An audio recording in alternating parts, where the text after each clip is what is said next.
A good Saturday to everybody. Howdy. This is Your Questions, Your Money here on the Fox Business Network. I'm Dagan McDowell. And I'm Shibani Joshi. In this hour, we're going to reach out to entrepreneurship in America. So you pick up the phone. John Rutledge and Dani Babb are going to be here, but we have some very special guests as well. The phone number, 877-249-9626, or send us an email to your money at foxbusiness.com. Thanks, everybody. So it's time to get fired up. For the next 2 hours, we're here to inspire, to help, to guide you in starting and running your own business. We're here with stories of success and also some tales of caution, learning from the highs and lows of our special guest coming up in the next 2 hours. A business that's just taking off and a household name that's fallen on hard times. The lessons, how to shake off fear and power ahead, even in some very dark times. Now is the time to take charge and not take cover. And our next guests for this hour are Andy Dunn and Brian Spalley. They are co-founders of the men's internet retailer, and guys, if I say it wrong, Bonobos. Got it. Bonobos. Named after the primate. The playful chimpanzee. Of course. Of course. Guys, we want to talk about, though, just before we start getting to calls, an inspirational story of just deciding that you needed a pair of pants that fit and making them on a sewing machine and then turning it into a business. I think you've got to kick this off. Yeah, this is the man behind the pants. Oh man, this is a fun story. So I basically just couldn't find pants that fit, and had a girlfriend who lent me a sewing machine and said, "Why don't you start fixing them yourself?" It was kind of a dare, kind of a joke, and it turned into a bunch of pants that fit me a lot better than anything I could find in stores. So decided to start making them for my friends, and here we are. So how did you turn that into a business? Because it seems like a lot of people out there, they have their passion, they want to make it into a business. What were your steps like? I think I should take this one, actually, because I watched Brian sell about 50 pairs of pants in one day out of the bedroom of our home we were sharing in Atherton, California. Mm-hmm. And we were, at that point, two of the poorest guys in the wealthiest zip code in the country, renting a home as second-year students at Stanford. And I thought to myself, this should be a business where we go direct to the customer. You know, people are walking in, they're buying pants. Maybe we put up a website and we keep men out of retail stores when we know that men fundamentally don't really enjoy shopping. Yeah. The whole experience is set up for women who have sort of a browsing approach. Men are hunters. They find something they like and they buy 5 pairs of our pants or 10 pairs of their pants of our pants in the first year. And so we set up a website, bonobos.com, which is now 100% of how we distribute the product. And what we're finding, you don't have stores. No stores. We don't have stores, but we have customers in 50 states and 40 countries. And we find that they'll come back if we offer them terrific, what we refer to as ninja customer service. So if you call in, if you have a question, you're going to get an answer from one of our customer service ninjas. They're witty, empathetic, college-educated folks who you're going to be talking to. And then if you want to return it, we put the gun in your hand. You can return it whenever you want. Our return policy is 100% open-ended. Any pant, anytime, any reason. And we cover the shipping costs on any exchanges. And what we found is we've taken men out of retail stores and given them a new shopping experience. And how did you market, Brian, how did you market the service that you've reached so many people in so many states? Now, you've gotten a lot of really good press, so I want to know if you have resorted to hiring people, PR people, and how you market it. Sure. Well, I should say the missing piece of, I think, the story that we've told so far is that these pants actually fit every guy that put them on. So it was, the idea was at first, you know, I kind of have a funnier shape, build that's harder to find pants that fit. But it turned out that tall, thin guys put them on and liked them, and shorter, huskier guys put them on and liked them, and everything in between. So I think we knew that there was a business here when we saw that happen. When 15 guys came over and every single guy bought 2 or 3 pairs of pants, you know, and Andy's scrambling around the house helping me get these guys fitted, we thought, wow, if everybody that comes in can buy them. And now what we found is that 94% of the guys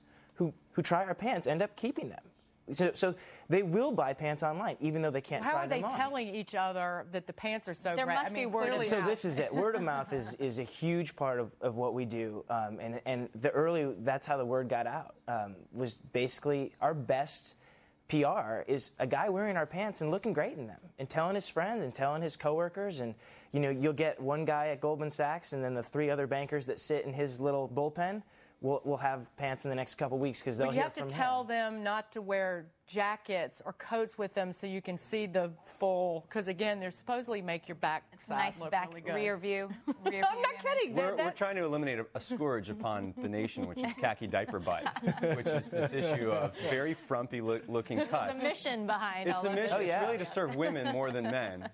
And so far, And so we good. thank you for it. Welcome. But you guys, you were both at Stanford Business School when you started the business, and again, and we're going to have to welcome our radio listeners in a second, but it raises the issue of, do you need to go to business school and have a background in finance or private equity like you guys did to do this? I don't think so. I don't think so. I mean, to all the folks out there that have a great concept, if there's something that you're passionate about, just do it. If anything, business school can be an impediment because you have all these other opportunities. Now, obviously, that's changing. And loans.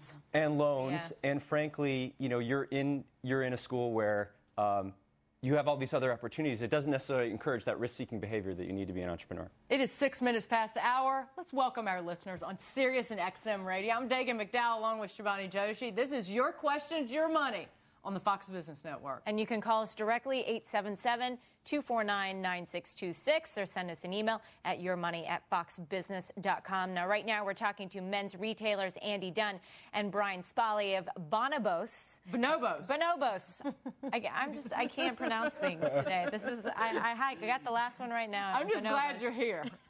You can call me Dagan McDowell, I don't care. Devin. But they're with bonobos.com. Bonobos. And we're talking about entrepreneurship.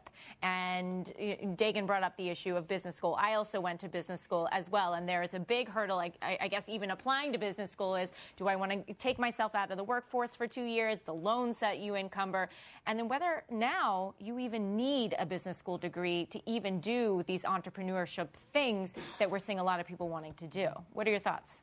Well, I addressed it briefly before. I don't think business school is a necessary step to becoming an entrepreneur. And in fact, if you look at all the small business entrepreneurs in this country, the vast majority are not people who go out and get MBAs. Yeah. I don't know what you think. Well, I think that if you go to business school if you use the time really productively to work on your idea, and one of the things that we found is, you meet people that also share your passion and your vision for certain ideas, and it's so we wouldn't be here together if we didn't go to Stanford. So I think that there's an element of putting yourself in a position where you will meet other people who want to start companies and who are excited about working on ideas.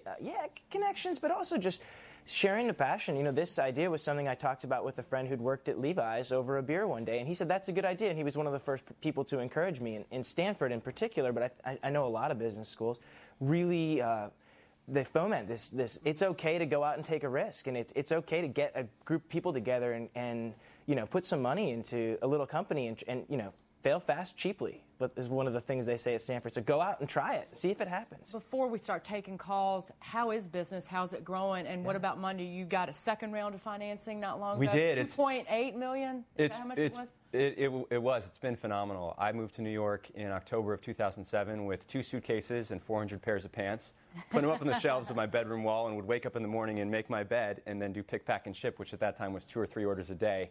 So I think we started with $10,000 in revenue in our first month, and this March we'll do north of $325,000 of revenue. How many pants have you shipped? We shipped 12,000 in our first year. We broke even in 2008, just about on profitability. And the most fun part is we've created 15 jobs here in Manhattan, and have 15 folks coming into work every day who are thrilled with what they do, and currently doing 100% of our manufacturing here in the garment district of New York City. Really?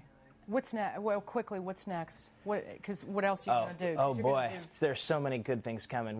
We have heard from guys that they want us to make not just their pants, but their shirts and their shoes and their belts and their ties and everything else. So we're really looking forward to expanding the team and to creating more jobs here in New York, and to helping guys so that they can go online to bonobos.com and get not just their pants but the whole outfit. And make the world a better place, because we don't have to look at saggy khakis. Thank you for that. Guys, but you're not going anywhere. Andy and Brian are going to be here for this hour, along with John Rutledge and Dani Babb, and we have another guest joining us as well. Because reach out to us. We're going to answer your questions, learn from people's successes in the next hour. Stay with us. There's the phone number. Here is how to reach us, 1-877-249-9626, or email us at yourmoney@foxbusiness.com. Lots more on the only business network that's in HD and that is awake on Saturday mornings or now afternoons in New York City. Stay tuned.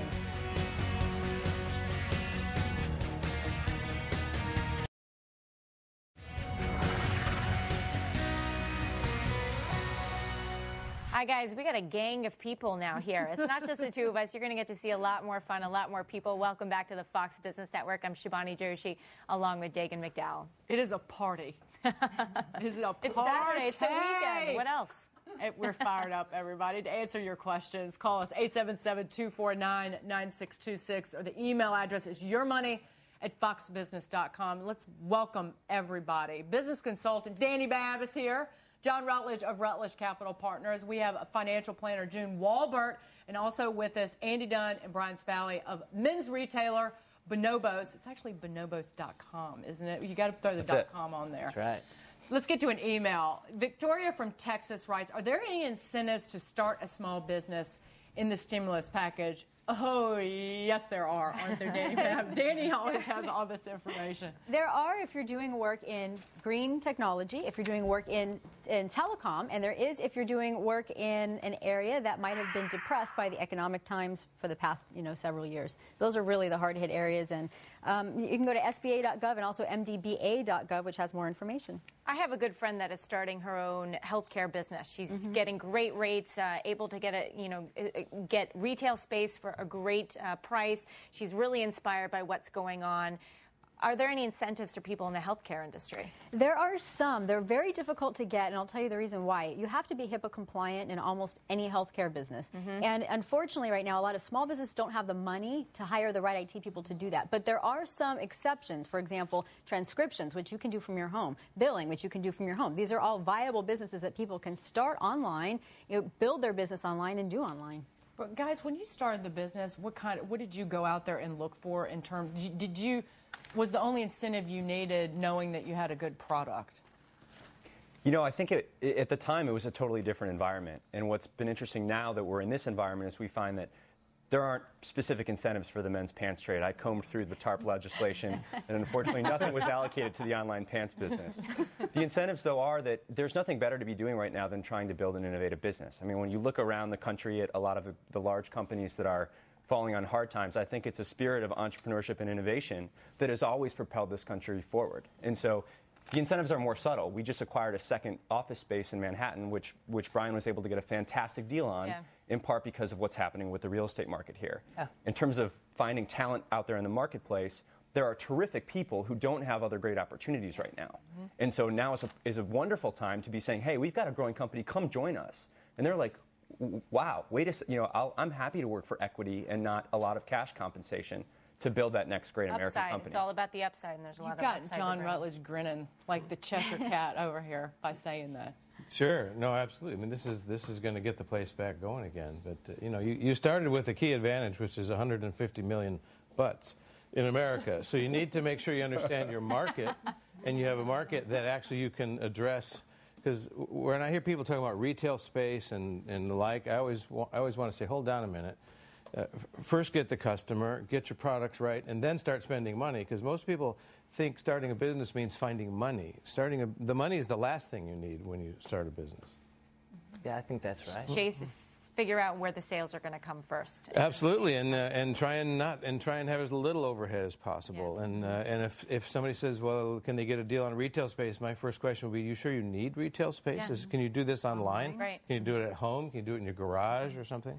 Yeah. Well, we've got the calls are starting to pour in, everybody. On the phone is Debbie from Oregon. Debbie, go ahead. Hi, you guys. Hi, Dagan. What an inspiring story from the Bonobos guys. My question is that with this economy the way it is right now, I was wondering if it was a good time to start a little business. And in fact, my business kind of is more going to be on the retail clothing side for women. But I have a little niche idea that I've been running with, and I'm having to fund it right now on my own. So I'm taking very little baby steps.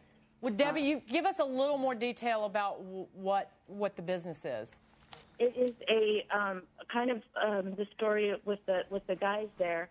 I would go into Western retail shops, and you can't find anything decent for women to wear that don't look like men's shirts. That's true. Yeah. So I've got an idea, and I've put it together, and I've got a lot of great feedback on it, and Sounds they actually look nice. But the central question is, how do you fund it initially? Yeah, I'm funding right now with just basically my own little savings, and it, with Start to dwindle at some point. Yeah. Yeah, it is. How did you guys do it, and what would you tell Debbie? Why don't you take Yeah, I love your idea. I think there's always people who have great ideas that there's just, if you have the need yourself, then you bring that authenticity to it, and I wish you the best of luck. I think where you are right now, the most important step is to see if you can actually make a product and sell it to people. Mm-hmm. And it's not your friends, it's not your people who love you. It's, can you sell more than one of these things to someone who actually is going to pay a real price for it? Test the market, get that product market fit right, and if you nail it, you're gonna have a lot of opportunities, because people will be paying you and begging you for more shirts, and I think it'll open a lot of doors. So I think the first step is to see if people will actually buy product from you. June, you're shaking your head. Yeah, well, I think that there is a lot to be said for female Western shirts, because she's right, they all look like men's. But, it will be difficult to sell those online, I think, because of women's figures. They probably need to try those on, so it's going to be a little bit more expensive, perhaps. So, I think testing the viability of the idea with her trusted friends and families, members, when I go shopping, I like to take a girlfriend with me to say, no, your butt looks big in those jeans, if they in fact do. So, see what your friends do have to say about the product itself. Danny, can you do it online, though? As long as you're willing to return anything that somebody doesn't Exactly. like. Okay, here's a bunch of fantastic. First of all, Debbie, this rocks. You are awesome. I'm going to tell you why. First of all, you have so many avenues here that you could go through. The first one is your own online website. You need to get that out there, get it up, get it quick. Sizing, yeah, that's an important issue, right? We're all going to go up or down, but you have a benefit there, because as people go up, maybe they could consign the clothes back to you, and you could sell them as pre-owned clothes, and you have yet a whole other market, which the consignment market's actually growing pretty big in retail right now because of the economy. So you have that. You also have places you can sell this to the marketplace. I sell a ton of clothes, almost everything that I don't wear or just get tired of, on eBay, and I'm telling you, if you take all the proper measurements, and all my assistants in California can tell you, because they do this all the time, take the measurements of the clothes, people can tell if they'll fit, have a killer return policy like Zappos or ShopBop. And another thing is, when you start doing your product testing, use a site, send out the information to all of your customers, use surveymonkey.com, ask them the questions about fit when they want to return something, know why they returned it so you can make modifications, and you've got a killer deal there. John, anything else? No, but the issue here is the secondary market. We always think about economic activity and GDP, which is $14 trillion, but there's $200 trillion worth of stuff out there. Mm-hmm. And once you sell a product once, it's in somebody's closet or in their driveway, and it's available for you. If you can be the organizer of the market where people transact that good back again, you can double, triple, quadruple your business, and the margins on old stuff are higher than the margins on new stuff. Right. And second, the consignment market, as you mentioned, Danny, right. It's hot right now. All right, we've got more answers to your questions ahead, so keep those calls and emails coming. We're here on the Fox Business Network answering your questions about your money and small business. Talk to our gang. They're here to answer your questions.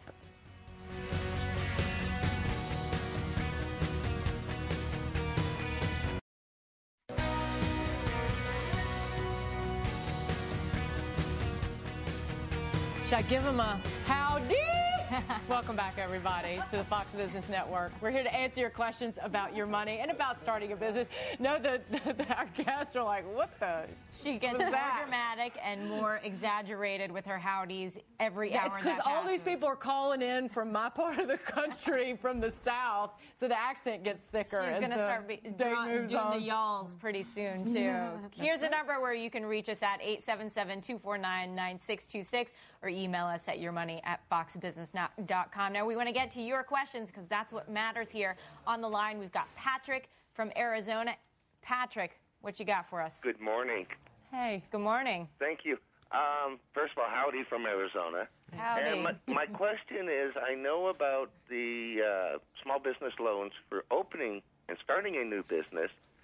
Like your caller Debbie before, what I want to get into is a restaurant business. Mm-hmm. And my question is it a good time for restaurants and a bar? And is there any grants available? First, let's start with the idea. John, what do you think about the idea? Again, restaurant business, we heard from Terrence Brennan last week. particularly high. He's talking about a bar, but restaurants it's a tough business right now. Yeah, well, I bet you Patrick knows that business, or he probably wouldn't be thinking about this. It is a tough time. It's a tough time in Arizona and everywhere else. But of course, there's lots of empty facilities right now too. You might be able to get the owner of a building to give you a shot at a restaurant for no front end, just to see if he can get his building back underway again and being maintained. And it's a question of where to get that opening, that first market, so you can fill it up, because the margins are thin enough so that when a restaurant doesn't fill up, you die pretty fast. So good on you for going after it. What about specific loans that may be available for small businesses in the dining sector? Are we seeing anything like that? Danny, this is your area of expertise. Specific loans for dining, no, but the SBA will fund even a restaurant business, but they'll probably require 50% collateral, so be prepared for that. It's called the Express Loan. They'll give you up to $350,000. If you want to, since you're doing a brick and mortar thing as well, there's something you should check out called CDC 504. That's also on the same website. There is something out there. If you go to clubenetwork.com, there are about 3 or 4 grants for new restaurants in areas where a lot of restaurants have left. So that's really the key. I would tell you that if this is your passion, the thing that you love, don't let anything, the economy or however many restaurants have failed, stop you. Go for it. You might have to adjust what your market is just for a little while until things recover. Once they do, you're going to be there. You will have been there through the downtime, and people are going to love you for it. Is that a website on your list of favorite websites? Did you put it on there? It's one of them on there. So it is on there. We've got actually a list of Danny's favorite websites. If you're starting a business, we're going to get to that later in this hour, because Danny's a fast talker. She likes to get a lot of information in there, so I want to make sure people can write everything down. She's got a lot to get out.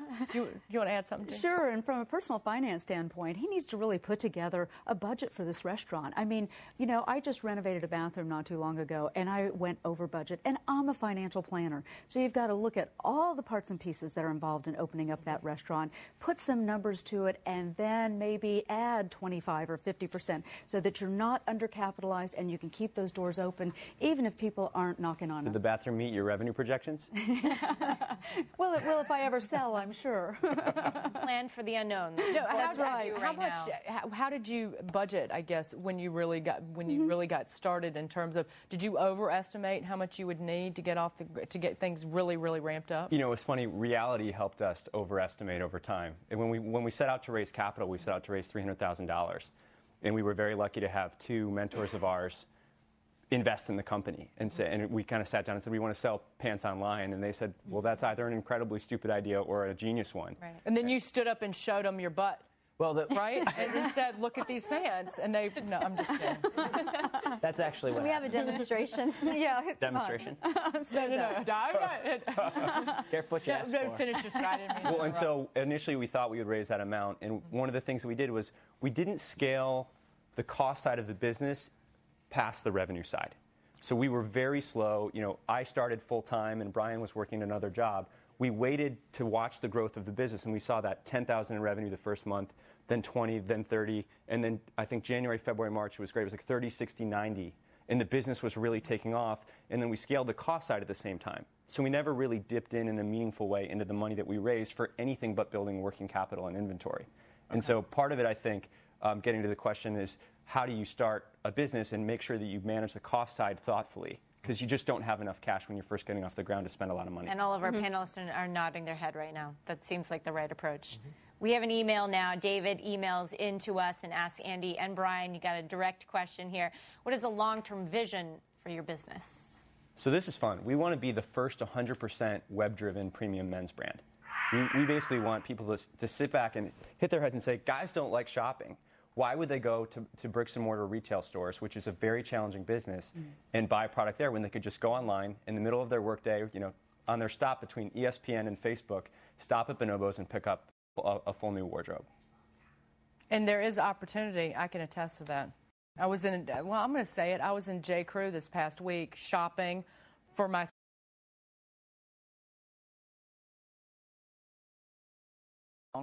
and he only buys stuff on sale, and nobody helped me. I had armloads full of clothes, and not a single person stopped to help me.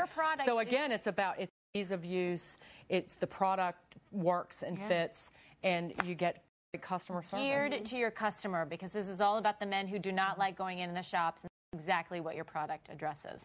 It's awesome products at about half the price of what you pay at retail. It's what we call Ninja customer service, which is you're going to get great service, and then it's convenient web shopping. And we think the biggest missed opportunity is on the service side, because if you've got the retail distribution, it's hard to deliver exceptional service to the customer. They started, John, they're based here in New York City. And again, we talk every week about location, and where you start a business. And you would think, you know, high taxes, high cost place, but they're here. They're everywhere. Because the beauty of internet sales is you can sit your behind anywhere you want and do business all over the world, and you don't have to front end the expenses. I think the keeper out of the story you just told is you don't need a lot of capital to do this. You need to make sure you don't run out of cash. So if you have a little cash in the front and you can harbor it, that's great, because you run out of cash and you do die. But you can sell all over the world, and you can actually manage your taxes when you get to the point where that matters through what you do in different states as well on the ground. So I'm not too worried about where the location is. What I want to do is steer people away from things with heavy front-end overhead costs and into things where they can get some revenue and cash flow running in their direction, especially if you've got good margins like you guys do. John, you're exactly right. We saw 50 states. We have now customers in 50 states. The unbelievable thing is we have them in 40 countries. Right. And so if you imagine that most people would say, let's open a little boutique somewhere. Even if the product's great, you can't reach that many people. One of the fun things about the internet is you can. We'll talk about reaching people. On the phone is a very, very special guest coming up next. You want to hear from her. She inspired a lot of people, and we will talk to her on the phone in a little bit. You stay with us, everybody. Plus, we've got Dani's ideas. She shares those websites and her ideas for starting a business as well. Call us or email us. We'll be right back.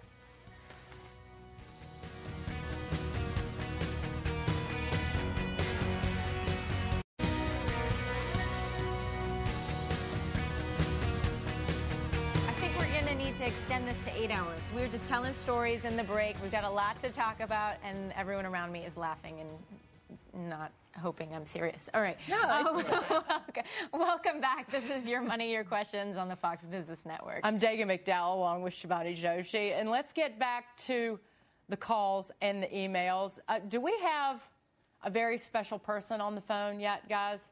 Is Mary on the phone? Mary from Arkansas. Mary, it's so great of you to call in. We want an update on your sauce business.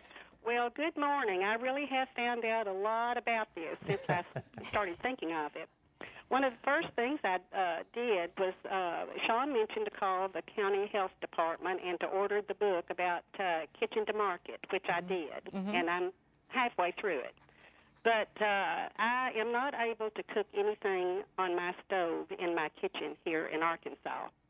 I talked with our county and state health department, and we can't do that. In fact, they mentioned to me they thought the only place you could do that was Kentucky. So I may have to move to Kentucky. But I have gotten in touch with a gentleman in Little Rock who makes different recipes for different businesses. And I have an appointment with him in a couple of weeks. And I'm going to think about going that way because I was going to have to either buy a building, put in a kitchen to their specifications. No. So it was going to be very, very involved. And I just feel like maybe, of course, I call it the timing of God, that this situation would come up that I was told about and have an appointment with him. Okay. Mary, but we've got, before you move, even think about buying a building. I know that we have ideas. One idea that could apply to you, I know that in many places like New York City, you can rent kitchen space from restaurants. I know Terrence Brennan, who was here from Picheline and Artisanal, had lent out his space to friends because he runs these restaurants. But guys, do you want to jump in here and give Mary some insight? Well, first of all, we love you. I mean, Mary called in. Mary called in 3 weeks ago, I think, wanting to start a business out of your dipping sauce. And you're in Arkansas, and you're 70 years old, young. And we've written all about you, Mary. And last night, the story of your business was in a blog in the Philippines. And so you're now famous all over the world. I actually have some orders for you whenever you get your first case done. Mary, what you have run into is the first line of business killers. there are people all over the place. They're going to try and stop you from doing what you're going to do. You got to find a way to crash through that line. The best way for you is right in your own town. Go and knock on the doors of all the restaurants you think do a good job and have a clean kitchen, and ask them, what are you doing with your kitchen between midnight and 4 in the morning? And you'll find someone, none of them will be using it. They'll rent it to you for very little. You can do the stuff. They'll handle the health authorities, and then you can go and thumb your nose at that guy in the county or the state who's causing you so much trouble. You don't have to move to Kentucky, but you know what? I would, just to get around those guys. Yeah, and I actually have one website for you, Mary. It's startupnation.com, and there's a group of people in there that are trying to start similar businesses to yours, and they're sharing ideas on how they're getting around obstacles that are put in their place. So I would check that out as well. I would also, I love your idea. I love dip and sauce. I think you'd be surprised at how many people actually want to help you as well. So if you ask for help, only good things tend to happen. We had so many people reach out to us when we were trying to get started, whether it was, hey, I know someone you should talk to, or I have a right connection, I know a kitchen, or my uncle has this place you can use. And so for all the people out there who are thinking of starting their own thing, don't be afraid to ask for help. Ask people you know for help and talk about your idea, share your passion, and great things happen. Get one of the kids in your family to go on Craigslist, unless you know how to do it yourself, Mary, and say, I'm looking for a commercial kitchen in my town. Everybody in town will call you up. We also actually have had people want to call us up and want to buy your sauce. So when you're ready to go, let us know. There's also a website called foodsy.com. How do you spell that? Foodsy, which is to deliver micro brands to customers. And then Overstock. We had the Overstock CEO in here, and he was saying he's got a division that'll sell your stuff too. So yeah, go at it. It's all about networking, isn't it, with small businesses and anyone that's trying to get off the ground. I mean, even if you're trying to find a job, you may not be an entrepreneur. It's all about networking, because when you ask and you just kind of throw your idea out there, you never know what you can get back. And a lot of people say that, right? Yeah, it beats talking about the weather or sports. Talk about your idea. It's a great way to meet people too. It's just a wonderful way to sort of share something you're interested in, and you'd be shocked at how many people want to help.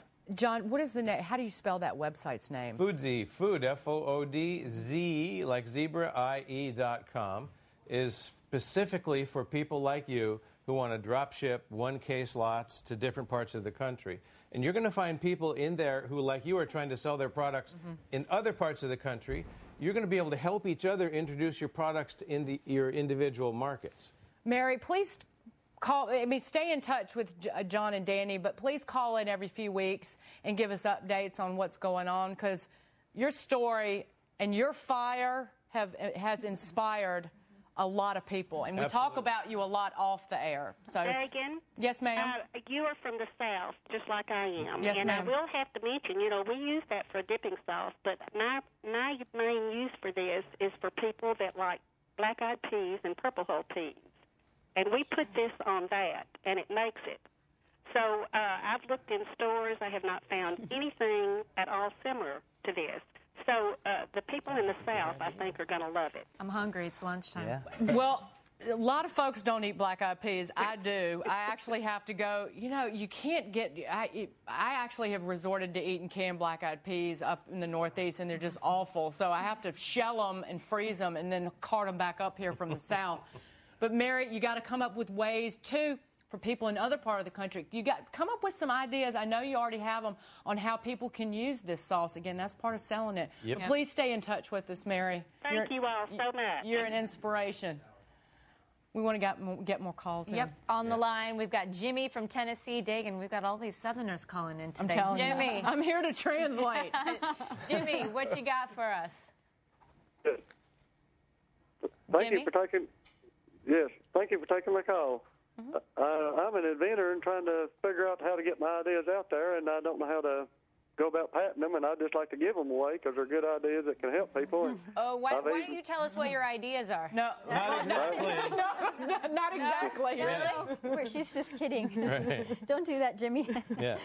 So you have an idea, and can you tell us just the general area? If Well, that's what I meant. everything to help police and firefighters and handicap, and I even tried to email the White House about the gravity-powered generators. Instead of using wind or solar, it'd be using gravity.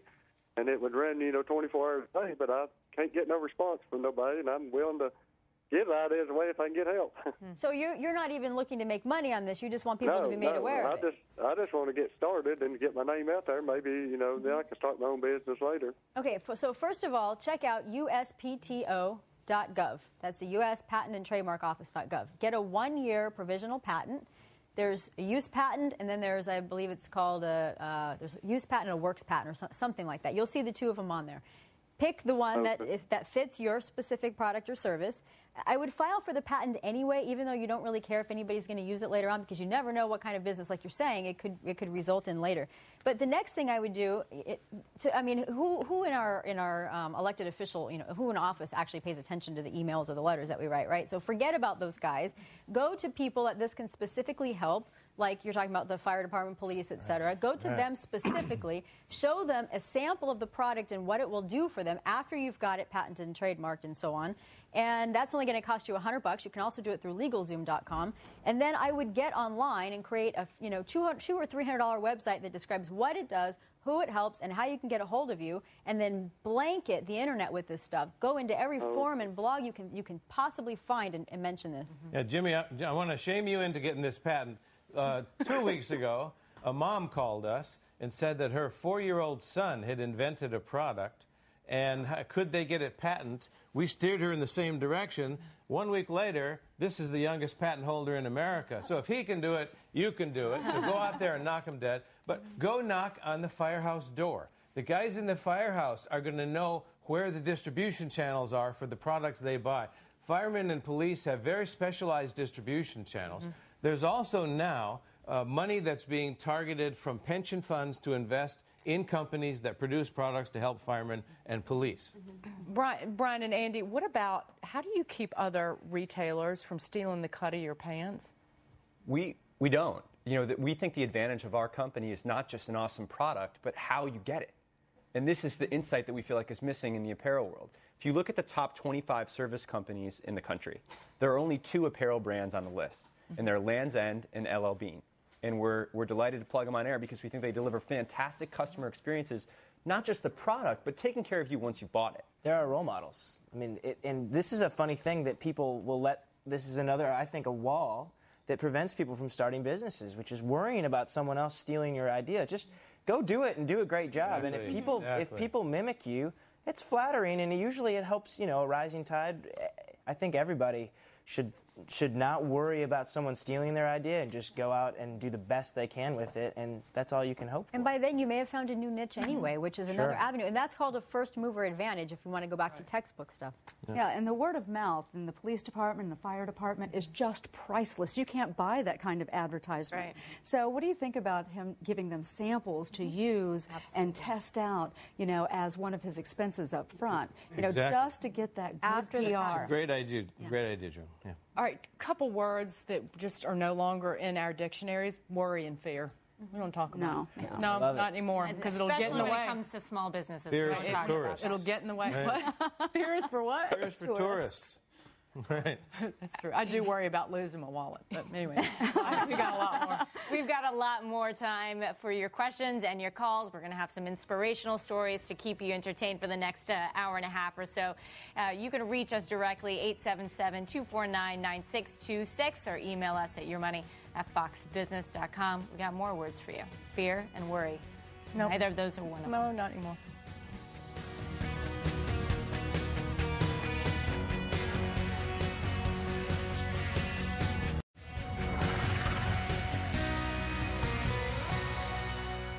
This is the Fox Business Network, where we're open for business on Saturdays, telling you how to start and grow your business. I'm Dagan McDowell, along with Shabani Joshi. And we're taking your questions about your money, entrepreneurship, personal finance, whatever you got, we're going to answer them. Call us now, 877-249-9626, or email us at yourmoney@foxbusiness.com. Now we're going to get back to your calls, because that's what it's about here on the Fox Business Network. On the line, we've got Mike from Virginia. Mike, what you got?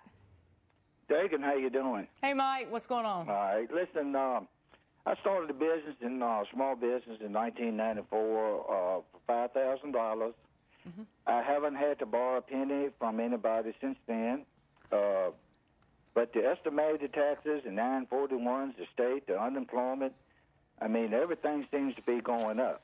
I mean, is there anything coming down the pike that would help the small businessman? I mean, if I could get a little bit of break on my taxes, I'd buy a new truck next week. So that would help the economy. And also, everything I got's paid for, my home and everything, and I'm going to try to retire in 5 years. Is there anything I can put my money in to help taxes? And plus, I miss you on the other channel, too. And I'm from the South, too, Dagan. Now, I'm still on the other channel, too. Just not as much. Danny, first let's start with benefit tax breaks for him, maybe to buy even a truck. Yeah, there's not too many, and you're right. All of us that are owning small business or businesses, period, are getting slammed. But there are some bright spots. First of all, if you've had 15 million, if you've had losses in the past few years, past 5 years, you can deduct up to $15 million of them in next year's taxes. So keep that in mind if you had a year of a loss. You can write up to $250,000 in investments off this year. You don't have to amortize it over multiple years like you normally would. So that is a good incentive to buy that truck. You can reduce your estimated tax payments to 90% of the previous year's filing. So if you're doing the quarterly estimated payments, talk with your accountant about that. You can take larger depreciation deductions within the first year of property purchases starting this year. And we're going to see 75% of capital gains excluded for those who invest in small business. Those are really the only bright spots. Other than that, we got to wait it out until our taxes come down. June, what about his second part about where to put your money right now? Yeah, well, I would add to that he can save some tax money by saving for retirement. He wants to retire in 5 years. He can have an owner-only or solo or individual 401k. If he's over 50 years old, he can save up to $22,000 this year. There are also SEPs, S-E-P, and simple IRAs where he can stash away some money.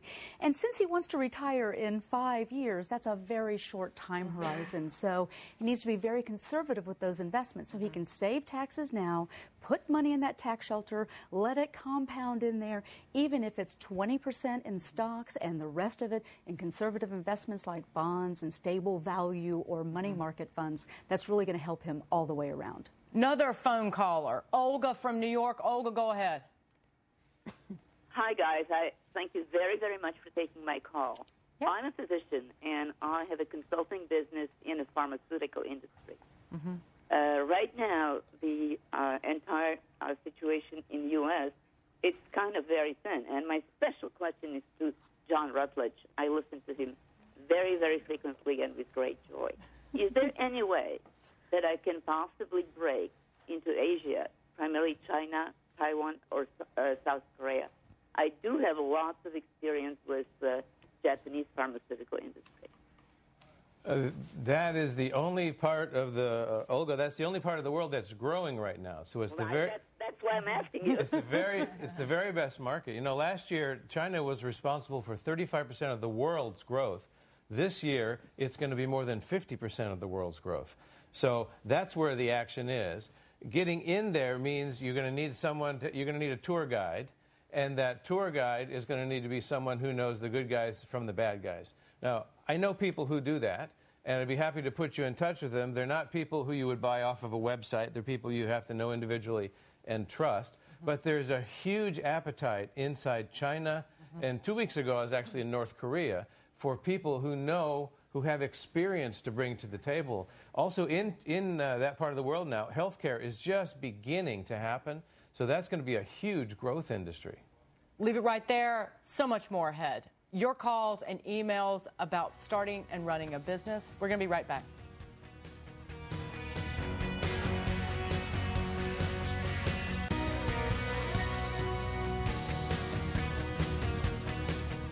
Welcome back, guys. This is the Fox Business Network, and we're taking your questions about your money. Again, starting a business, running one. The phone number, 877-249-9626. The email address, yourmoney@foxbusiness.com. On the phone is Alan in Iowa.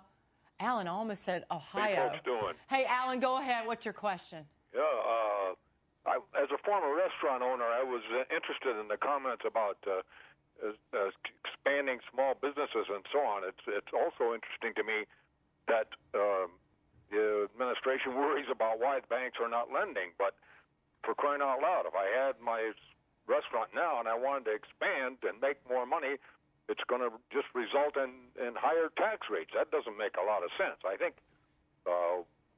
somebody mentioned before about eliminating or reducing capital gains. I wonder what you folks would think about eliminating the tax on savings accounts. You know, we're probably the only country in the world that taxes savings accounts. I think it might help. What do you think?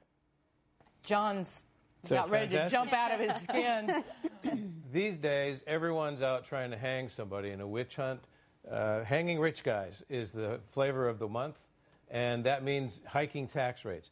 Problem is, Fortune 500 today employ fewer people than they did in 1981. That means more than 100% of the jobs in the last 30 years have been guys like you. So we've got to find a way to help people with individual and small businesses be able to hire people, buy trucks, and do the things you need to do to survive. The capital gains rate is a very important part of that, because one of the reasons you have a small business is so maybe one day when you want to retire, you can sell it or sell part of it and give the rest to your kids. And capital gains rate is very important. Capital gains rate alone is probably worth 30% on the value of the stock market if you were to pop that loose. And since there's not going to be any capital gains taxes anyway, because they've fixed that, there's no gains. But it's a very important thing, Alan. You're right. And who's back there thinking about the guy that actually hires people?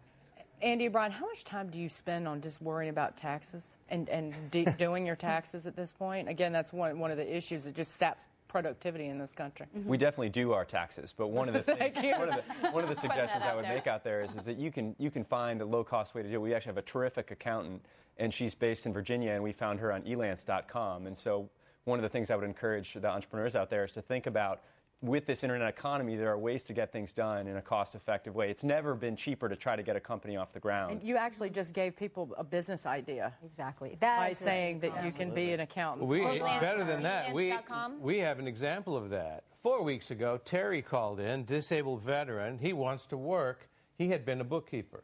So we advised him 20 ways to get in to be a bookkeeper from his house. The next week, somebody called in here and wanted to hire him. So and has hired him. And has hired him. Those are ways you can work from your own home. If you've got skill, this is the first recession in history that's concentrated in professional people. Skilled workers. Which means those are the people whose services can go all across the internet. You can sell them part-time. You can do the work after midnight if you want to do it. But yeah, go for it. It's a great way to get women back in the workforce as well, for people who took time off of work to have children. All right, thanks very much for calling in, Alan. On the phone next is Ken from Illinois. Ken, what's on your mind? Thanks for taking my call. I was calling because, you know, I started a business, a very small business, back in December. And what we do is we actually are a settlement corporation. And we've kind of expanded the business, and we've done, you know, some things. And then listening to you guys talk about streamlining the business and trying to stay, you know, relatively lean, we've done that. What I'm looking for is advice on maybe how to hire people to come and begin to start working for the company. We're very much an entrepreneurial-based company. We're looking for more commission-based individuals. We're kind of, you know, we like that idea of the Edward Jones concept where you have the financial planners, you know, they're commission-based people. You know, so if any information that could be, you know, given to me at this point would be great. Guys, jump in here. How do you start? Yeah, so this is fun. One of the things that we found that's been just incredibly fun about starting our company is we just put out postings that are very aggressive in terms of describing specifically the kind of person that we want to hire, the culture of the company, what we want to do differently. And we put them out on Craigslist, and we put them out on LinkedIn, and we put them out on dostang.com, and we put them out on these job boards. And we find that the talent and the candidates come to us. And now that we've established a team of 15 people here in New York, and folks are starting to hear about the culture, we're actually getting inbound applications at this point. What's the last website that you mentioned? It's called Dostang. Dostang. How do you spell that? Doostang. Okay. And they're specifically targeting talented folks out there as a job board. Well, you, sir, are talented. Andy Dunn, Brian Spalley of Bonobos. We have to say thanks to them. We also want to say thanks to June Walbert for being here. Danny and John aren't going anywhere, and you shouldn't either. We have one more hour. Stay with us.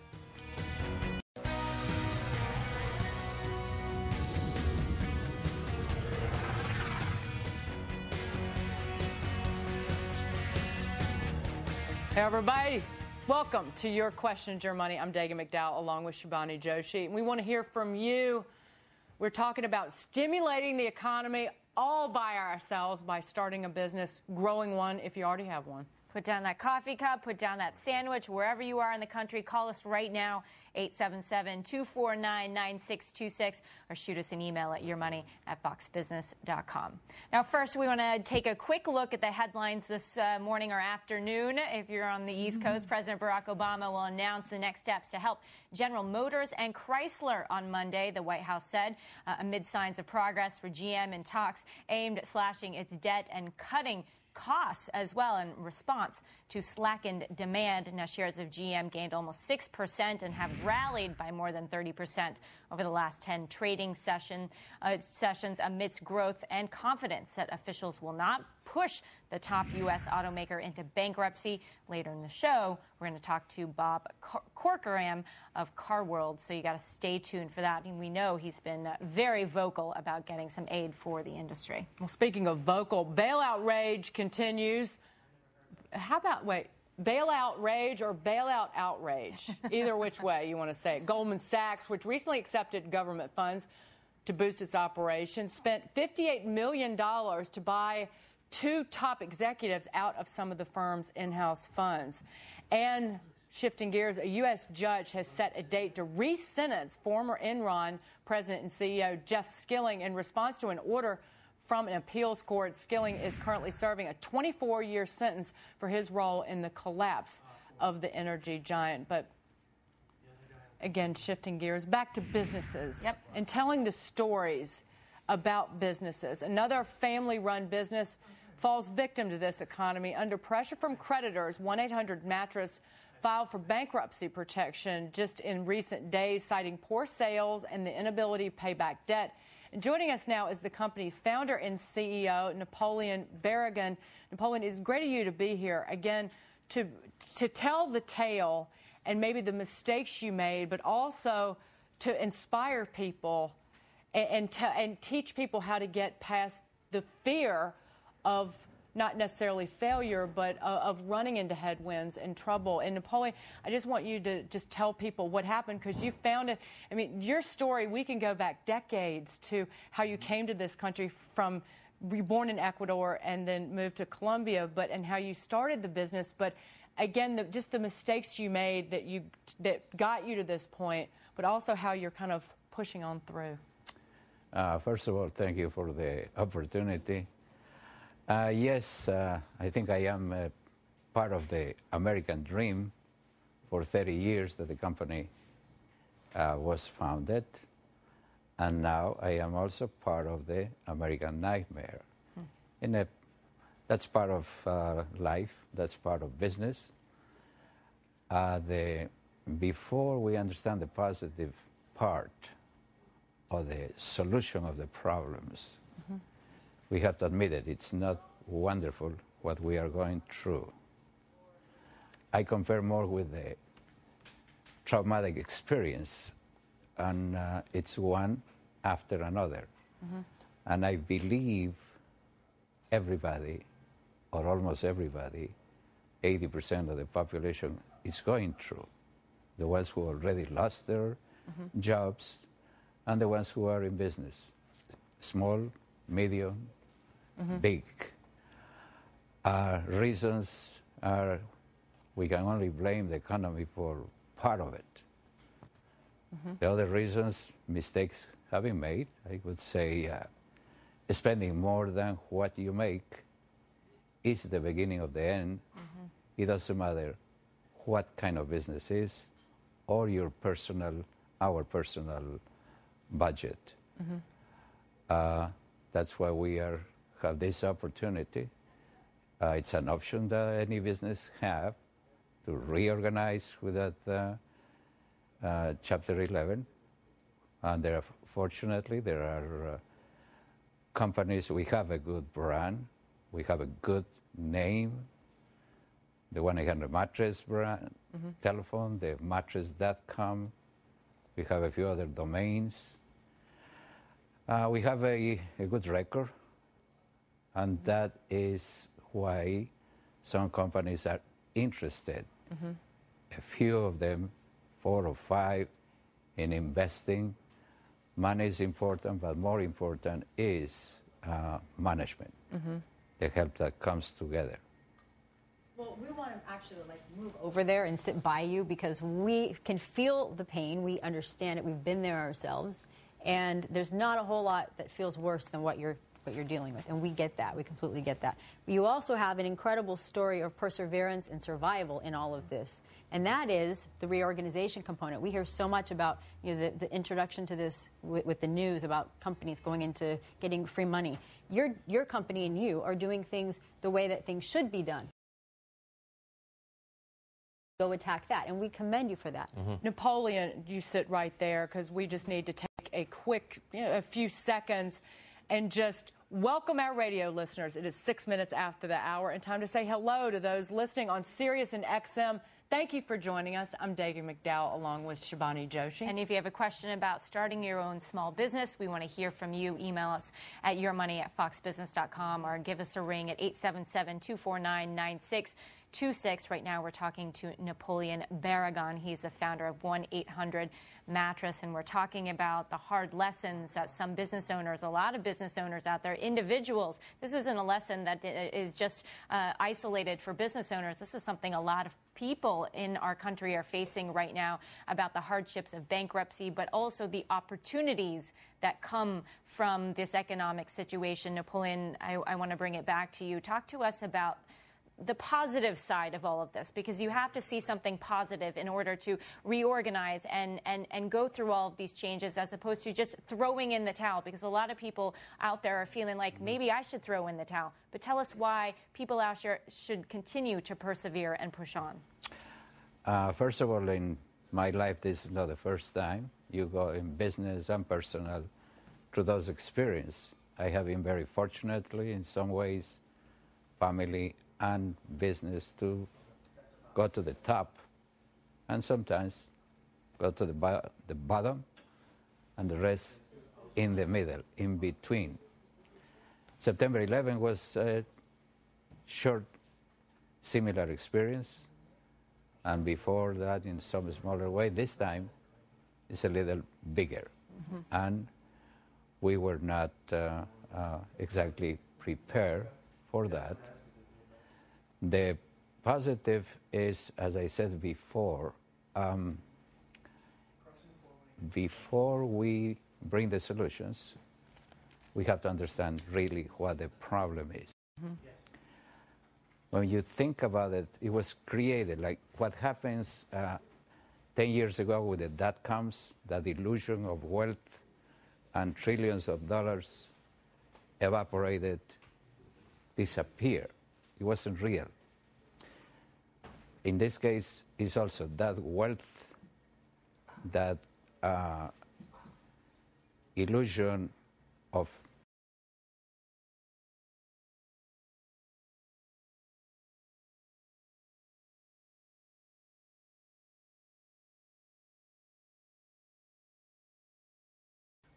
our basic needs are the same. We get up in the morning and we take a shower and we have breakfast, then we go to work, and we have choices. Either have a breakfast for $1 or go to the restaurant and pay $10. To take mass transportation and pay $2 or $20 or $30. And the same happens with the shoes, with clothes. This is real. So it was created, and it's good in some ways, it's bad, it's irrelevant, but it happens. Right. It happens all the time. These are cycles. The good news, I think, of this is that this country is much better prepared than the rest of the world. This is 5% of the population. But everybody is waiting the same way that they were waiting for American-made products and services. They are waiting for the solution. And in the rest of the world, it's only beginning. I think we are more or less in the middle, and very soon the reaction, again for the same reason, but there is a confidence from the rest of the world in this country, the wealth and the strength and the experience. So that's going to bring the confidence, like it's happening with the government, happening in the financial world, with bringing the talent, the investment here, because it's a democracy working, and that's, I see, the solution.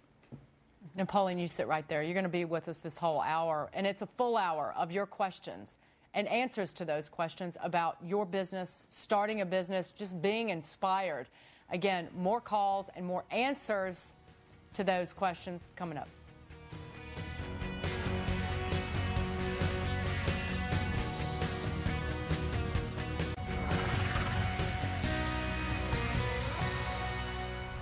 Welcome back to the Fox Business Network. We are talking about inspiration. We're talking about America and the American dream, and we're talking about keeping on, keeping on. That's what it's about. It's about entrepreneurship, small business owners, about personal finance. It's about you. I'm Shivani Joshi along with Dagan McDowell, and we want to hear about your questions, about your money, anything that's on your mind.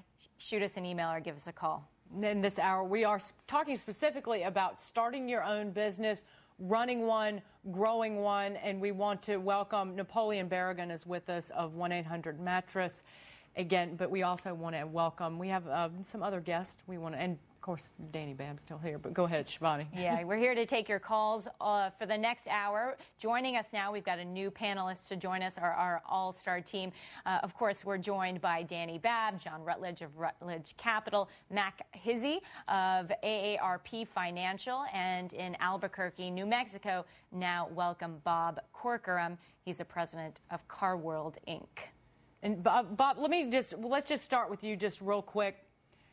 Because just fill us in on how business is going out there. Again, set the scene, because we were talking to Napoleon, but you are operating in one of the hardest hit industries in this nation right now. Yeah, actually it's Cochran, but thank you very much. Yes, the automobile industry has been hit pretty hard for a lot of reasons. In addition to a really slumping economy, credit has all but seized a lot of dealerships' access to inventories and consumers' access to being able to buy a car. And it's really crippled the industry. The industry is absolutely in peril. And my wife had sent lots of letters to Congress and senators, and we got invited to testify in to Senate subcommittee to talk about just exactly that. Bob, what do you make of this news that we're hearing that President Obama is going to be releasing some funds for GM and Chrysler on Monday? Is this going to help solve your problems that you're feeling as a dealership owner? Well, we're thrilled that Obama has reached out to help and save all those jobs. But quite frankly, at the dealership level, we're independent businessmen, and we're in business for ourselves. We literally buy those cars from those manufacturers, and it's our responsibility to sell them. Without credit to both ourselves to be able to finance that inventory, and for our customers, no. The problem is a little far more reaching than that. Well, let's get a call in here, because, again, let's just tell everybody who is sitting here. Napoleon Berrigan, chairman of 1-800-Mattress. Bob Corcoran, he's in with Car World out in Albuquerque. Mac Hizzy he's joining us with AARP Financial. Then John and Dani are here as well. On the line is Dan from California. Dan, go ahead. What do you want to know? Hey, guys. Good morning. Thank you for your time. Absolutely. Hey, myself and a few friends are starting a exercise and fitness company, and we have a product that we're putting together.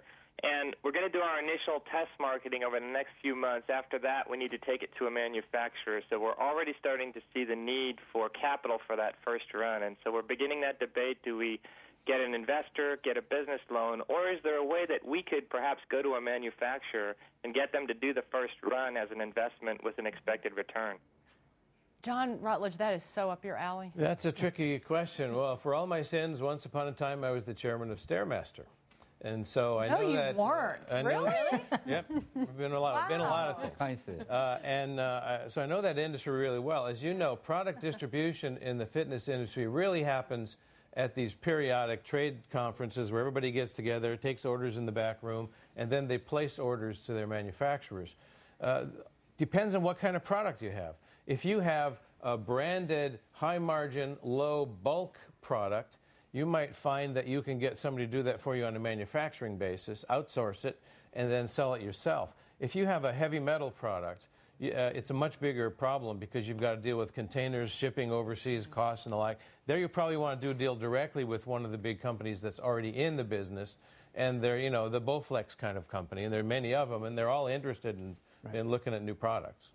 It sounds like in this market, though, you want to get the financing, some financing lined up ahead of time, though, because it's very difficult to do that right now, and that's something you'd want to try to get lined up first. And make sure you have the cash in order to grow and fulfill your needs. And make sure you don't have to go to a bank either. Check out a site called VirginMoney.com. This is by the same founder of the Virgin Airlines and Virgin lots of things. Don't say a word. Don't say a darn thing. But VirginMoney.com has people that are interested in investing in businesses like yours. Also, check out VentureBlog.com, which is where a lot of people in all sorts of businesses come together and talk about the creative ways that they went out there and got money. All right. Get to an email. We want to get to an email now. Richard from California writes, I am a veteran and looking into getting started or taking over a small business here on the coast of California. Are there any big downfalls for getting grants right now? Dani? Downfalls, not really. I think I either may have missed or don't know what business you were in or wasn't in there. But here's an option for you. There's a Patriot loan that will go up to $500,000. It does not require collateral, and it's at 2.25% over prime. This is for veterans, active duty, reserves, guards, or guardsmen, or your spouse. It's a 7-year loan, and you can get an answer in 36 hours. I'd give that a shot. Wow, 36 hours? Mm-hmm. And it really is 36 hours.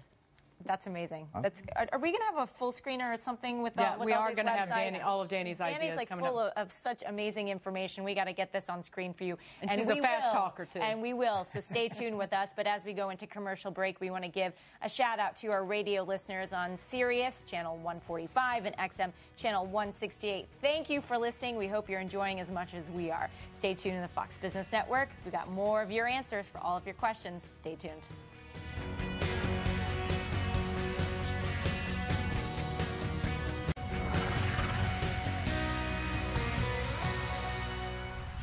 Hi, everybody. I'm Dagan McDowell along with Shabani Joshi. This is a Fox Business Network. We're taking your calls, answering your questions about business, starting a business, running one. But we just wanted to take a second because one of our special guests here is Napoleon Berrigan, chairman of 1-800-Mattress. Again, the company forced to file for bankruptcy just in the last week or so. But we should just point out Napoleon's story. Napoleon, we were talking in the break, said that his first adventure in distribution was selling soda off the back of a donkey in Colombia before you made your way to the United States. And then in the mid-'70s, you were inspired to start 1-800-Mattress from Dial-A-Steak, was it not? You saw an ad for Dial-A-Steak on the New York City subway. So there's an incredible inspirational story about you much further back than just what you've been experiencing recently. Yes, when I think about it, another experience I was thinking yesterday, you mentioned Colombia. I am from Ecuador, but I was in Colombia, moved from one city to another, and that was my first school. 2 days with no money, no friends, no relatives. I was walking back and forth, and I understood what a homeless is, and I didn't ask for food. I couldn't, and I got my first job as helping the kitchen or washing dishes in a hotel. A few months later, I was teaching elementary school because I was a teacher in Bogota. 2 years later, I was teaching in 5 schools, high schools. And when I was 24, I have my own school. So this was going from here to here. So I understand the difference. And the next school was the opportunity that I have here. I came with $10 in my pocket and I started like everybody else working in factories. I couldn't get a license to teach because of the language barrier. But it took me 3 years, and I became a businessman accidentally. Yes, it was. I was riding the train. I saw a advertisement for dial steak. I understood what I was selling. I was selling mattresses, furniture, secondhand in Jamaica Avenue. I changed the word steak for mattress. That's how Dial Mattress started. And John, there's an important message and lesson from what has happened just recently that I know you wanted to Absolutely, there is. Well, Napoleon, if I were going to invade China in a rubber boat, I would pick you to be in the boat. I would not hire a man for an important job who had not failed at something because they don't know the pain and they don't know how to be careful. We all look for somebody to blame. If something goes wrong or if there's a bankruptcy, what mistakes did they make? You don't have to make a mistake to fail in business or to have a bankruptcy. In my private equity business, I've owned 30 companies. I've walked into court and handed the keys to a judge. I've fired people wholesale. I hate it. I've been your customer. I'll be your customer again. And what people ought... Thank you. What people ought to be doing is understanding what makes this country flexible enough to allow things to fail and sprout back up again. Because I'll bet you your next business is going to be better than the one before. And if anybody's listening out there, they ought to work for you because you know what it's like at the top and you know what it's like at the bottom. Napoleon, what are you going to do next? Well, my first opportunity is to thank our customers, about 2 million of them sleeping in a mattress. Including me. Was one of you. It's not the first time, as I said before. I would say pray. I'm becoming a little more religious lately. Work as usual, and dream. Has always been those three components in my life. Dream is very inexpensive, and with a little work, you overcome any obstacle. Well, people have dreams and they're calling in, and they want to know how to fulfill them. Diane is on the phone from Missouri. Diane, go ahead. What do you want to know? Yes, I thank you for the time to talk with you. I was wondering, where would I go to get my ideas realized, like a software development for the medical health field? Who wants to jump in? Software development for medical health field. So you've created software? Is that you've created software that you want to sell to the healthcare industry? I've got the idea that I need to be done. I guess a software consulting company to do. I'm an RN, and my husband's an RN, so we know the inside of how hospitals run and the need, the needs of the patient. So we were hoping, trying to find out how we could go ahead and get what we think would be an appropriate thing for patients to have, but we'd need someone to write up the software.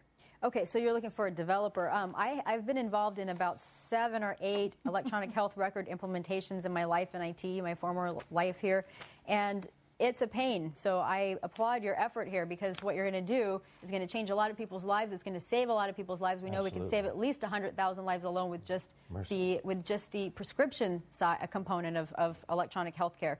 So the very first thing that I would do is go online. I believe the site is called virtualdevelopment.org. And this is a website of people that are working in other countries that for about $10 an hour will write just about anything that you want.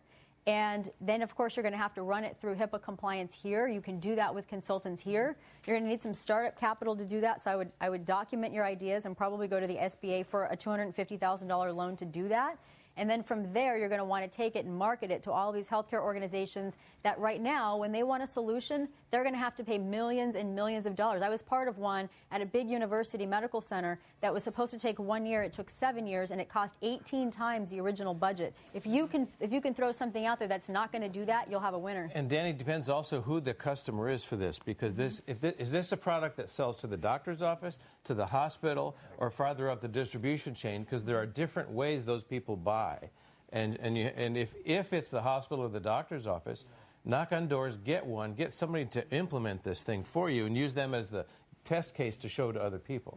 And a lot of the major health companies right now have technology divisions within them. And I think, to Danny's point on electronic health records, this is a major efficiency driver through the healthcare industry.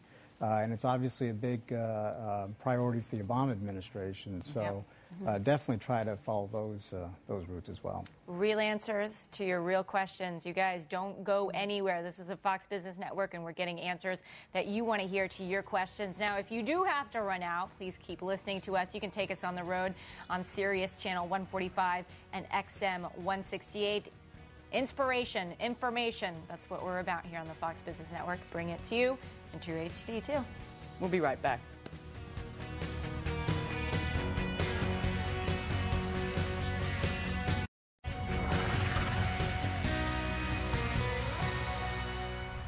Welcome back to the Fox Business Network. A half-hour lightning round of your calls. On the line is Eric from Arizona. Eric, go ahead. Yes, good afternoon. I'm just interested. My wife and I are about to be in a position to look at a franchise. It's more than likely going to be something in the food service business. And I just really wondered, with this rapidly changing climate, with the Obama administration, things are changing so radically and so quickly in terms of the business climate and the tax scenario. Is this a good time to consider some sort of a food service franchise or some sort of franchise in general? Well, Bob, you're not in the food service business, but Bob, you certainly know about franchises. Why don't you weigh in here? Well, I always think as an entrepreneur, it's always a great time to go in business. My wife and I are so proud to be in business and be able to employ so many people.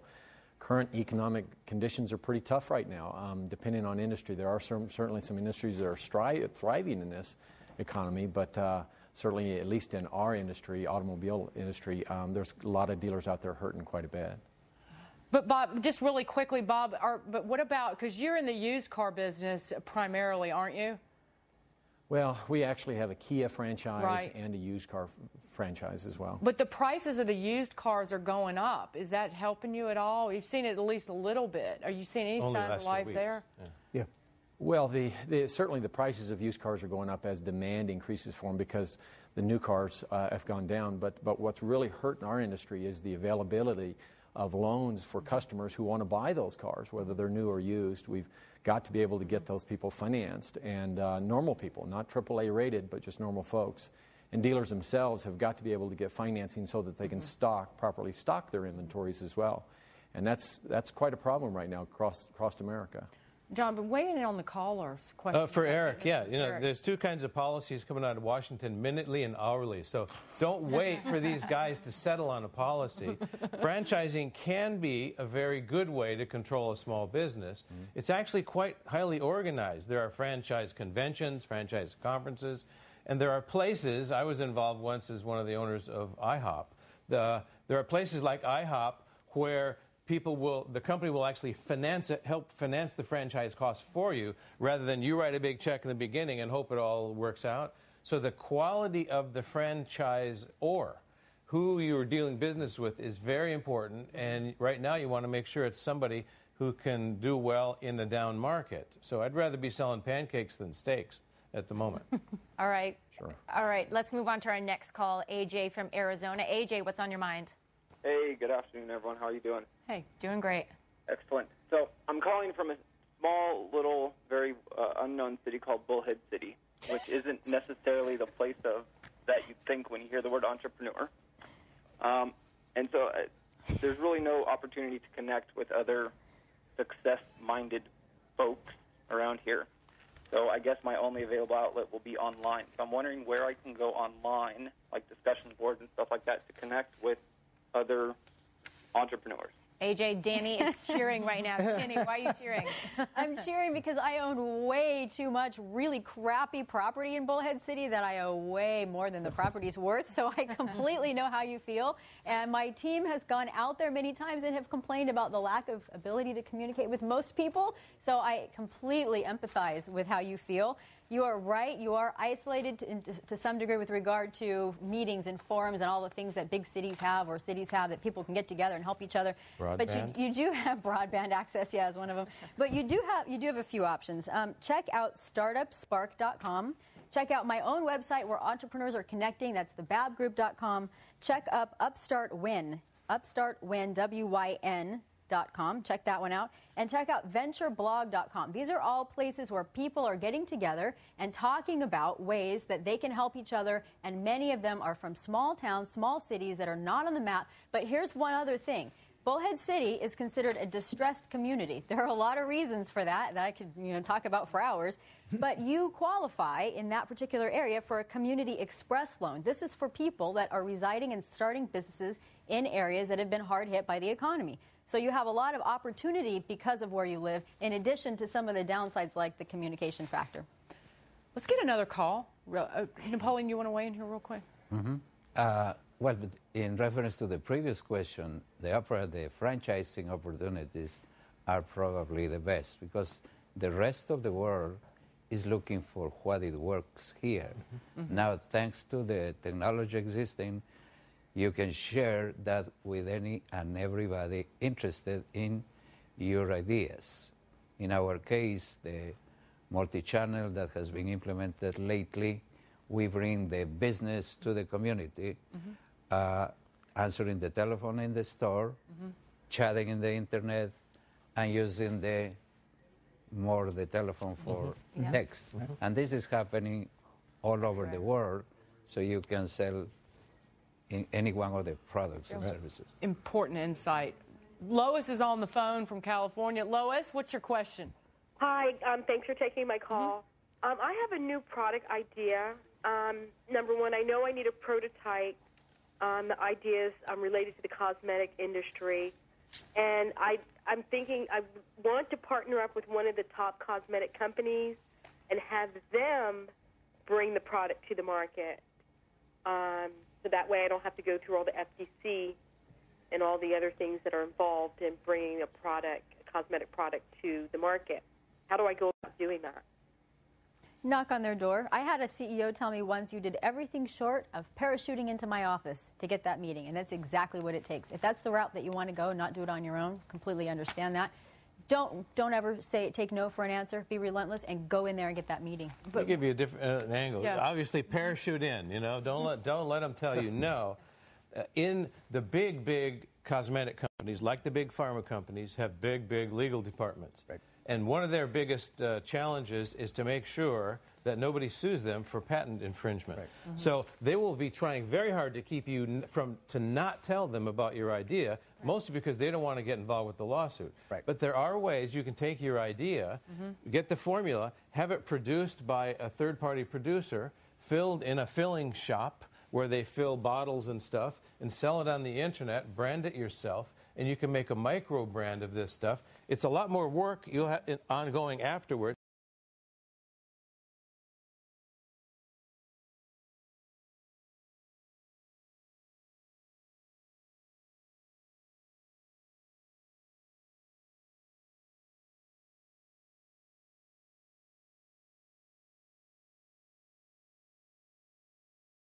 Substantial, but I think the point John made is right. Be prepared for non-disclosure agreements and that type of thing that they'll want to sign up front, and so have some kind of good legal advice. Very true. The cosmetics industry is very much like the pharmaceutical industry in that respect. All right, we want to get another call in. Adam's on the line from Texas. Adam, talk to us. Hi. Thanks for taking my call. I have a small side business making organic hypoallergenic soap. And we're looking to expand, and we're wondering about government grants, and wondering if it's just my fiance, would that allow us to get a woman's grant, or if both of us are on it, if we're still able to do that.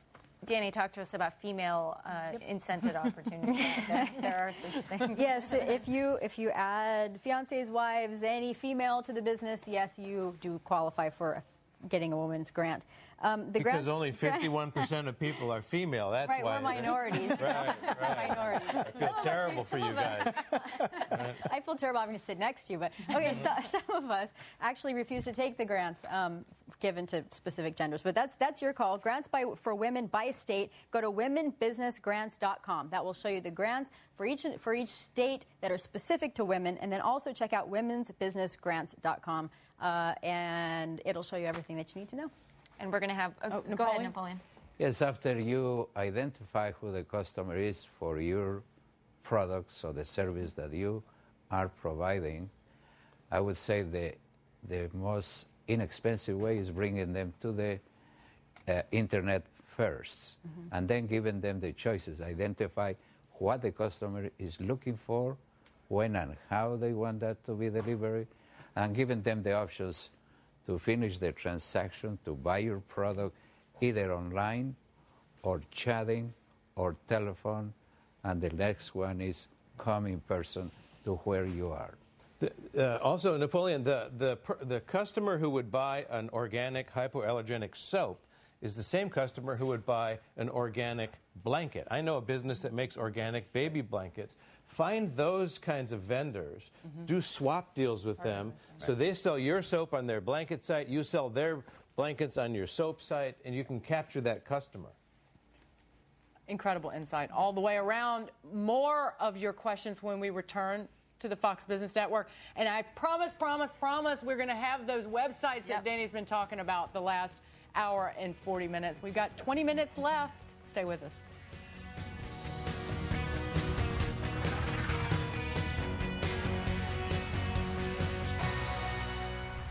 Howdy, everybody. This is the Fox Business Network. We're taking your questions about business. I'm Dagan McDowell along with Shibani Joshi. Let's get to Dani. I promised we were going to get these. Here, Dani talks real fast sometimes.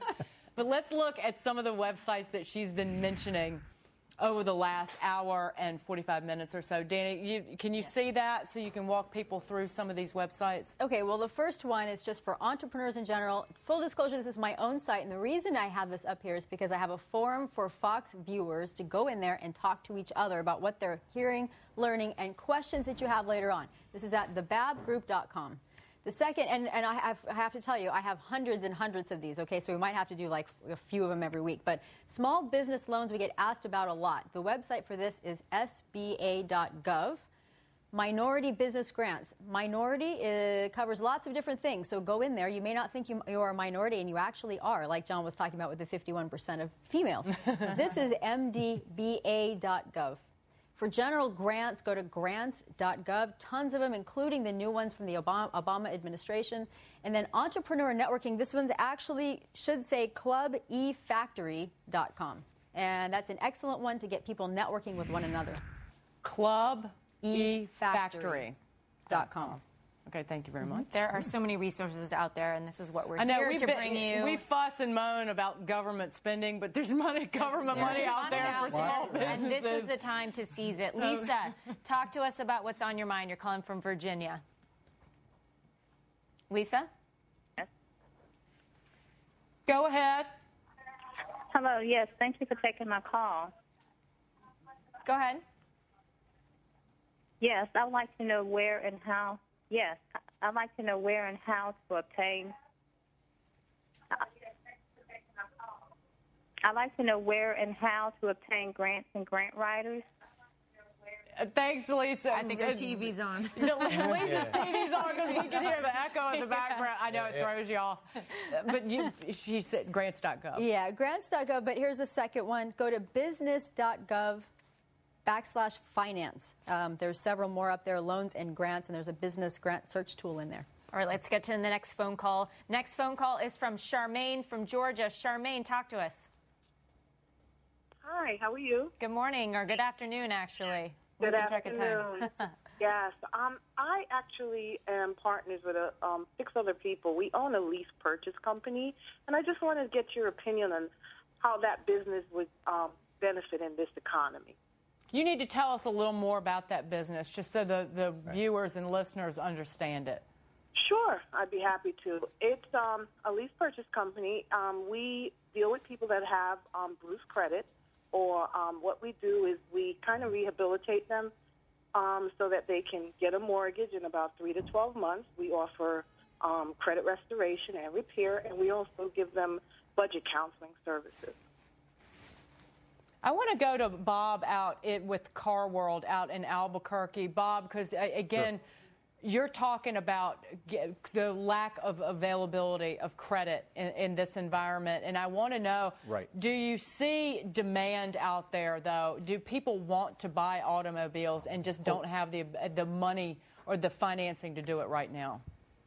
Oh, my goodness, yes. The demand is there. I mean, in certain parts of the country, having a reliable transportation is as important as having electricity or running water. You got to be able to get to work. And the availability of credit has been constrained quite a bit. We see customers in all the time that 5 or 6 months ago, as tight as credit was then, that 5 or 6 months ago would have been able to purchase a car that just can't right now. Do you That's actually, the reason that, Bob, do you I'm sorry, go ahead. actually help people? Do you help them with their credit? I mean, can you tell them things that they can do when you check their credit if it's not in the greatest condition? Are you going to that extent? Oh, my goodness. You know, I think it's important to note that the average customer, my customer that walks in the showroom floor, I mean, he's watched his 401k disappear by no fault of his own. He owes $100,000 more in his house than it's worth today because of what's going on with the economy, and he's scared to death with his job. You know, you shouldn't have to be AAA rated to be able to buy a car. And no, absolutely, we walk through with every customer trying to educate them on how that they can improve that credit score. And quite frankly, until lenders really open up, it's getting tougher and tougher and tougher to do that. And but yes, absolutely, that's a critical component. 94% of all vehicle purchases really require some financing of some sort. Mac, you want to jump in real quickly? Yeah, one of the things I was going to say is that, and that's right, a lot of people are having a great deal of difficulty meeting current payments, never mind trying to get new payments. And one of the things that we've been hearing a lot is go and talk to whomever you owe money to, whoever you're working with, explain the problem, explain what's going on, and you'll find a lot more vendors and banks and so forth are willing to work with you in this moment. A reminder, banks do not want to own your car. They do not want to own your home. They want you to make your payments. That's absolutely and right. by talking to them, they'll try and help you work it out. Some good advice there. And keep talking to us here on Fox Business. We've got about 10 minutes left, so get on the horn. We've got more answers to your questions coming up.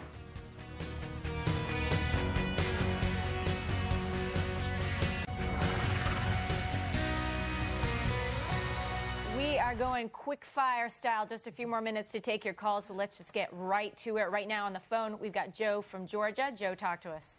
Hi, thank you for taking my call. I am a national consultant, sales trainer, and speaker, and I've been concentrating on the housing market for the last 25 years.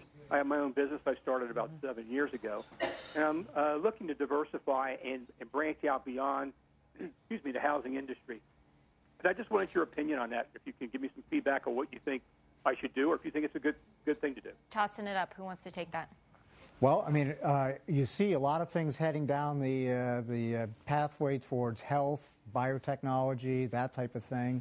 Clearly, there's going to be a lot of money and investment behind that. That's one of the, the baby boom generation is getting older, and health needs are going to be much, much greater over the near future and distant future. So that's a good area to get into. Yeah, and also since you've got so many years in real estate, what a lot of my clients are doing is they're not asking anymore about, is this a good deal on my loan? They're trying to say, how the heck do I swap my house? How the heck do I get out of my mortgage? How the heck, I'm a boomer and I want to move to Florida. Is this a good time to buy? You may find an entire new seminar series on things that people need today based on market conditions, and I would probably go down that path. On the phone, Barbara in Utah. Barbara, go ahead, ask your question. Hi there. I'm so glad I got through. We have a market niche that we want to do startup, and I need to know the best way to pursue investors or startup capital. We do not qualify for an SBA loan, and it's an industry. It's custom hardwood bats, and an industry. Our target is sporting goods, trophies, souvenirs, collectibles, and it's one of the industries that has not been largely affected by the downturn in the economy. We have a great idea. We have business plan. We have a website, but we need money for manufacturing equipment and marketing. What about going directly to the people that you need them, that you be buying the products from? That's one avenue. It's what I've done recently in trying to open tanning salons. It's gone directly to the manufacturer. That's one thing. You may have already tried that. I would we make our own. We make our own that. What about Virgin Money? Check out Virgin Money. I don't know. That's what I'm asking. I've heard that, but I don't even know what that is. Well, that's where. Why do you feel like you wouldn't qualify for SBA? Yeah. Because I'm sorry. Why do you feel like you wouldn't? Because of credit, we've just been in the construction industry, and in our area, everything's taken a dive. Wouldn't let that. Don't let that stop you. I would encourage. Go ahead, absolutely, Bob. I would encourage you to. Yeah, I would absolutely encourage you. Reach out to SBA. One of the things that my wife and I, when we went to Congress to testify to the Senate, is to expand SBA. And I would absolutely encourage you and any other small business out there to certainly reach out to SBA and see what they can do to help. SBA there wants to help. You can also create an LLC, get a new employee identification number, and not secure it with your own personal collateral or your own personal credit, and try again that way, like he's saying. John, you got any ideas? I don't think money is the main thing blocking the business. I think what you need to find is someone in the business of providing these awards and programs for companies' marketing sides, because those are the guys that'll buy and pull your product through and distribute it in the market. There's a very highly organized market for doing that, and if you can get on the list of one of those suppliers, they'll provide you enough orders. Those orders can then be taken to the bank to show, and not collateralize, but to encourage them to loan you the working capital to get going. And check out ducttapemarketing.com. Again, the website. Don't give up on your dreams. Don't give up on your dream. Yes, another way I would say it's partner with. We are all going through similar experiences. Right. At the same time, working isolated separately is going to be more difficult. In our case, we get together with some other partners in business, like we are partnering with Amazon or with Walmart, with QVC. So you identify the partner and work together. It's much reduce the expenses in marketing and advertising, and you help each other refer business. We've got an email. America needs these entrepreneurs. Absolutely. America needs these entrepreneurs. And America needs people like you starting these businesses. We employ 70% of all the new jobs are small businesses, just like what you're talking about. Amen. Ken writes from New York in an email, I have very low overhead in my small business of professional services. How can I get my margins to improve as a small startup? John? Well, if you've got low overhead, you took my first answer away, which is to cut your overhead. I think the real issue for you is, what are you selling? Are you selling services that are essentially commodities they can buy from 27 other guys, so you have to charge a low price and you have a low markup over the outsourced service cost? Are you selling something that has some special boutiqueness to it so that you can charge up? You need to think about a way to make your product mix have a higher price, have a high margin element in it, so you can spread that overhead across more ingredients. But as Napoleon was saying, you know, this whole thing is for people who are deciding not to wait for the government to solve our problems. We get so much mail in the week between the shows. There are people out there that would love to help each other. So I think there's a huge cabal of people just like you, Ken, who want to get together to help. The Internet's the place you can get together. Yep. It sounds like scale is needed there. It sounds like he's got the overhead under control. He's got to figure out some way to scale his business. Napoleon's shaking his head. It is about. He knows about that. Yeah, that's the way, definitely the way of the future, and there is no better reason in this tough economy to practice what we usually preach: get together. If it happens to be a commodity business, you might want to check out how you can maybe add value in a different way that the competitors are not. Bob, you're going to get the final word. You got about 30 seconds or so. Well, it's exciting. You know what? It's absolutely exciting to be an entrepreneur. And I would tell all of your viewers, whether on TV or on the radio, is just don't give up. This is a tough economy. It's absolutely brutal. It's hurt so many families. But don't give up. Keep that entrepreneurial spirit. America needs it. America thrives on it. Inspiration. And I don't think we can add to that, but we want to thank Bob Cockerham, president of Car World. He's out in Albuquerque, New Mexico, in case you're in the market for a car. Mac Heisey here, AARP Financial. Also, Napoleon Berrigan, chairman of 1-800-Mattress. And, of course, Dani Babb and John Rutledge. They're here every week for you, and it is about you. Thanks for being here. Shivani? Yay, love to have Shivani fun. was terrific. Stay tuned, everybody. We will be back bright and early Monday morning. Fox Business.